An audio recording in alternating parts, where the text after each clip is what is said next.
ধরে ফ্রিজে এই করলাগুলো পড়েছিল, তো ভাবতেছি আজকে এটাই রান্না করবো। আর এমনিতেও মুখে না একটু স্বাদ লাগতেছে না কোনো কিছু খাইতে, তাই আমি বসে পড়ছি করলাগুলো কাটতে। তো যারা যারা করলা ভাজি শিখতে চান আজকে করলা ভাজি কিভাবে করতে হয়, তারা আমার সাথে শুরু করে দেন শেখা।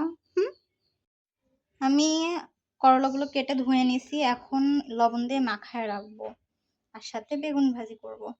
লবণ দিয়ে মাখায় রাখলে যে তিতো ভাবটা আছে ওটা একটু কমে যায়, এই জন্য।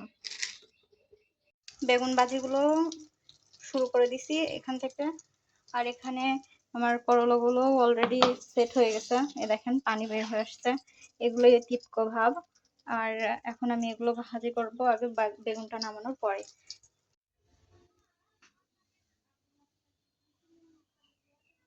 বেগুন ভাজি তেলই ছিল, ওর ভিতরে আমি আরেকটু তেল দিয়ে তারপরে পেঁয়াজ মরিচটা ভেজে নিব।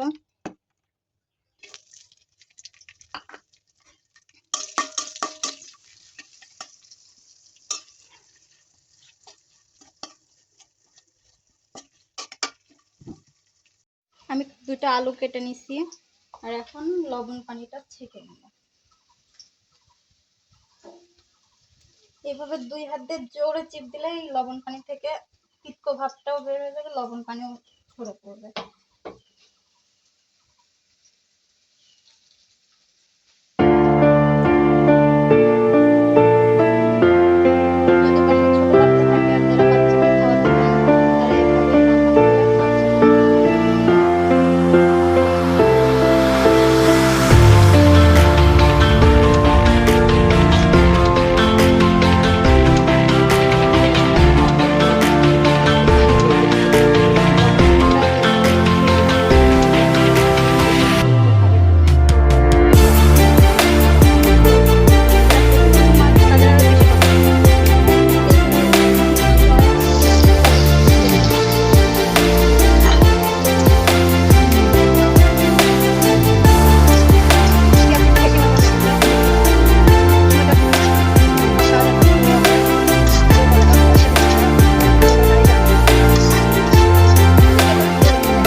এই কথাটা ভেবে অনেকে ভিডিওটা ভালোভাবে দেখে না, এটা তাদের কোনো ক্ষতি হয় কি, মানে তাদের নিজেদের তো ক্ষতি হয়, আবার আমাদের তেজেরও অনেক ক্ষতি হয়ে যায়, কিন্তু তারা বুঝতে পারে না কথাটা। রিচ কমে যায়, তারপরে হচ্ছে আপনাদের ভিউ কমে যায়, কারণ সে তো দেখেই নেই 3 সেকেন্ডও যদি ভিডিওটা দেখতে হয়, তারপরে তো কিন্তু তারা তো ঠিকভাবে ভিডিওটা দেখেই না, শুধু ফট করে একটা লাইক করে, একটা কমেন্ট করে, ভিডিওতে কি আছে না আছে সেই সম্বন্ধেও কমেন্ট করে না। কমেন্টে দেখে যারা কমেন্টগুলো করে রাখছে তাদের কমেন্ট দেখে একটা কমেন্ট করে রেখে চলে যায়। কিন্তু হ্যাঁ, এমনও আছে যারা অনেক ভিডিওটা দেখে কমেন্ট করে, তাদেরকে অনেক অনেক ধন্যবাদ আমার পেজে এত ভালোবাসা দেওয়ার জন্য।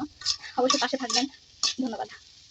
দেখেন আমার ভাজি করা শেষ, আর এগুলোই হচ্ছে আমাদের আজকে রাতের খাবার। বেশি পুরো করবো না, সিদ্ধ হয়ে গেছে সেহেতু এটা হয়ে গেছে এখন। আর আমার ভিডিও দেখার জন্য অনেক অনেক ধন্যবাদ সবাইকে। আসসালামু আলাইকুম।